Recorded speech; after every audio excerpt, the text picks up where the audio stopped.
Hello everyone, Rebecca here, Head Financial Coach at Proforce Wealth. And I wanted to talk to you today about getting started investing. So if you're anything like the average millennial investor these days, you're pretty cautious when it comes to how you invest.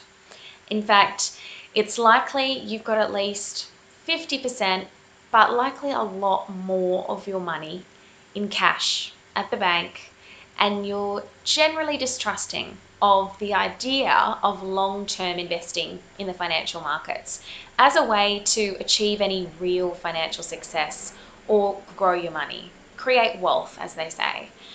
That point of view is not surprising at all, given a large percentage of us were just about in early adulthood around the time of the global financial crisis.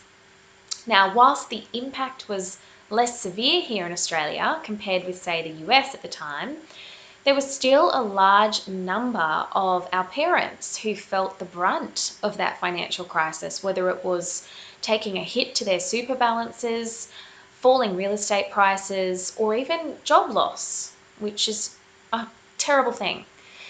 But the volatility of the financial markets is something our generation is acutely aware of as a result. And when positioned next to the experience of, say, real estate investing over the last 10 to 15 years, it's easy to form the view that property investing is the better choice. Now, this video is not a debate about which is better. They all have their own merits. But irrespective of what happens next in Australia's property market, there's no denying that our generation faces a big job in preparing for self-funded retirement, meaning without relying on the aged pension. Now, as a millennial, you've got a huge and priceless asset that you and only you can take advantage of when it comes to investing, and that's time. But if you're one of the young people who's avoiding making a start with investing because of fear, then you are wasting that opportunity and you can't get it back. So one of the biggest reasons that investing is so scary to many is because they don't have control over their finances to begin with. They lack the confidence in what they need to spend versus save, and what their day-to-day cash flow position is or where it is. And therefore they're nervous at the thought of investing spare money in case they might need it or they're left short somewhere. And then comes the fear of not knowing where or how to invest. And getting over that one's a big one, because there's undeniably more options today than there's ever been, and accessibility to those options has never been easier, which just makes it harder because it opens up more choice. So what should you do then? Where do you go?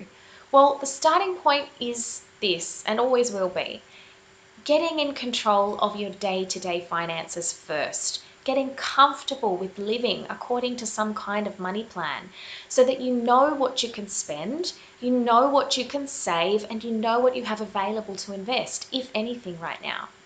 And without that step, you'll never really feel confident or never be able to confidently take the next step with getting your money working for you, beyond just working and saving hard.